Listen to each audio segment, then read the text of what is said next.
Hello प्यारे दोस्तों, welcome back. और आज हम मौजूद हैं एक और वीडियो के साथ। और इस वीडियो में हम बात करने जा रहे हैं कि जब हम किसी से पहली या दूसरी दफ़ा मिलते हैं तो हम किस तरह से अंदाज़ा लगा सकते हैं, कैसे पता लगा सकते हैं कि वो इंसान हमारे लिए सूटेबल है या नहीं है, उसकी पर्सनैलिटी जो है, उसके ख़यालात जो हैं वो हमसे मिलते हैं या नहीं मिलते। तो प्यारे दोस्तों, ये फ़र्क नहीं पड़ता कि आप किस हवाले से इंसान से मिल रहे हैं, चाहे काम के हवाले से मिल रहे हैं, चाहे किसी रिलेशन के हवाले से मिल रहे हैं। अगर आप 3 चीज़ों के ऊपर तवज्जो देंगे तो मुझे उम्मीद है कि आपको काफ़ी हेल्प आप मिलेगी ये जानने में कि अगला बंदा जो है वो आपके लिए सूटेबल है या नहीं है, आपके साथ कंपैटिबल है या नहीं है। पहली चीज़, जब भी आप किसी से मिलते हैं तो आपको उसकी बातों के ऊपर, उसकी कन्वर्सेशन के ऊपर तवज्जो देने की ज़रूरत है और ये देखने की ज़रूरत है कि उसकी बातों में कितना शो ऑफ है।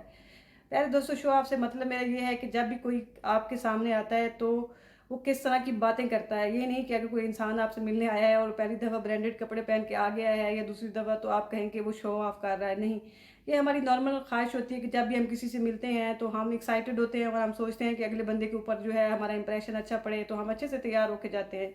मेरे कहने का मकसद ये है कि जब भी आप किसी से मिलते हैं उसकी बातों को चेक करें कि उसमें कितना शो ऑफ है। फॉर एग्जांपल, आप किसी जनरल टॉपिक के ऊपर बात कर रहे होंगे एजुकेशन के हवाले से, तो वो बंदा अपने किसी न किसी रिश्तेदार को ले आएगा, हाईली क्वालिफिकेशन पूरी उसकी फैमिली में, उसकी सराउंडिंग में पाई जाएगी। और अगर आप पैसों की बात कर रहे होंगे जनरल हवाले से, तो कहेगा कि उसके रिश्तेदार कितने अमीर हैं, कितने ये हैं, कितने वो हैं। वो किसी न किसी को अपनी फैमिली में लेके आएगा कि वो कितने रिच हैं। और अगर आप किसी पावर की या हाई प्रोफाइल लोगों से ताल्लुकात की बात कर रहे हैं तो उसमें भी वो अपनी फैमिली के लोगों को लेके आएगा और कहेगा कि उसके जो फैमिली है वो बड़ी हाई पोजीशंस पे है। और या फिर अगर वो फैमिली को नहीं लेके आएगा तो हर बात में खुद को लेके आएगा कि वो कितना स्मार्ट है, वो कितना इंटेलिजेंट है और वो कितना आउटस्टैंडिंग है हर एक चीज़ के अंदर। तो अगर कोई इंसान आपके सामने ऐसा है जो किसी भी जनरल टॉपिक के अंदर हमेशा अपनी फैमिली को या खुद को लेके आता है, तो आपको समझना चाहिए कि ये इंसान शायद आपके लिए फ्यूचर में सूटेबल नहीं है, उसके ऊपर आप तवज्जो दें। दूसरी चीज़ ये है कि जब भी आप किसी से मिलते हैं, तो आपको इस बात के ऊपर तवज्जो देने की ज़रूरत है कि वो अपनी सराउंडिंग के लोगों को कैसे डील करता है। जब मैं कह रही हूँ सराउंडिंग के लोगों को, तो उसका मतलब ये नहीं होता कि वो बंदा किसी वेटर को कैसे डील करता है या रिसेप्शन के स्टाफ को कैसे डील करता है। प्यारे दोस्तों, ये सोशल मीडिया का ज़माना है, हर बंदे को बिल्कुल अच्छे से पता है कि उसको पब्लिक में किस तरह से बिहेव करना है। तो हर बंदा अच्छे से ही बिहेव करता है।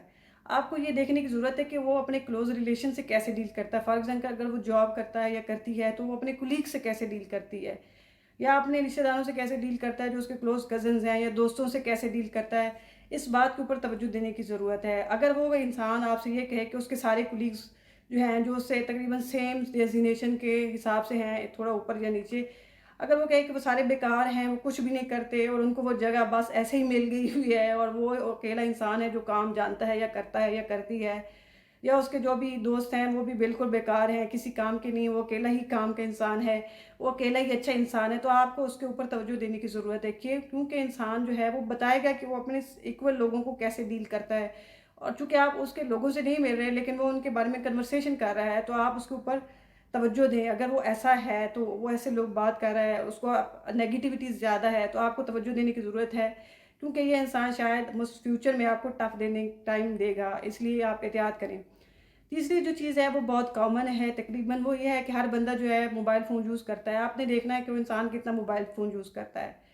अब ऐसा तो कोई भी आदमी नहीं है, इंसान नहीं है आजकल के दौर में जो मोबाइल फ़ोन के बगैर हो या उसको यूज़ ना करता हो। मेरे कहने का मकसद है कि अगर आप किसी से मिलने गए हैं, तो जनरली आप कितनी बार फ़ोन चेक करेंगे? 2-3 बार चेक करेंगे कि या 4 बार? कि शायद कोई ज़रूरी कॉल आई है, चाहे कोई ज़रूरी मैसेज आया है। लेकिन अगर कोई बंदा time to time phone check कर रहा है, तो आपको इस चीज़ के ऊपर भी तवज्जो देने की ज़रूरत है। इसका मतलब ये नहीं है कि वो इंसान जो है वो अच्छा इंसान नहीं है। उसका मतलब ये है कि उस इंसान की जो अटेंशन है ना, वो बहुत डाइवर्ट है, मल्टीपल जगहों पे है। इस वज़ह से उसको बार-बार फ़ोन चेक करने की ज़रूरत पड़ रही है।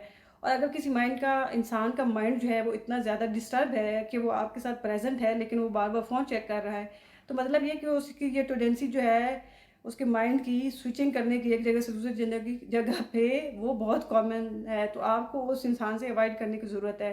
बजाय इसके कि आपको बाद में किसी तरह का नुकसान हो, आप उसको टाइमली जो है उससे डिस्टेंस मेंटेन करें। मुझे उम्मीद है कि ये वीडियो जो है वो आपके लिए काफ़ी हेल्पफुल साबित होगी अगर आप इन 3-4 चीज़ों को नोटिस करेंगे जब भी आप लोगों से मिलेंगे। अगली वीडियो तक के लिए bye bye and take care.